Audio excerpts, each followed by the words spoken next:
إجاو نعملوا مع بعضنا طاجين تونسي يجيكم بنين ويعمل الكيف. لهنا خذيت المعدنوس نظفته وقصيته جويد.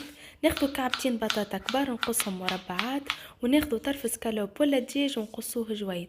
نحطهم في كسرول، نزيد الفحد مغرفة قهوة طماطم كونسونطري، كركم تابل كروية، مغرفة قهوة فلفل أحمر، ملح، فلفل أكحل وسنتين ثوم.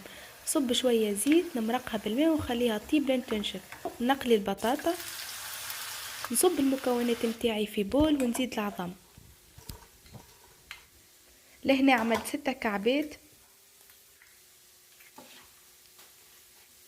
نزيد شوية خميرة كاتو وشوية فلفل أكحل ونخلط الميلونج متاعي بالباهي.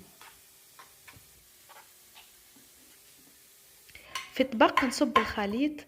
لهنا حطيت عظم مصموط وكملت صبيت الباقي. ندخله للفور على درجة 180 ونخليه يطيب. بعد ما طاب الطاجين نقصه دي ترونش ونزينه في طبق كما هكاكا. وهكا نقول لكم شهية طيبة للناس الكل، وإن شاء الله تكون عجبتكم تبرت اليوم.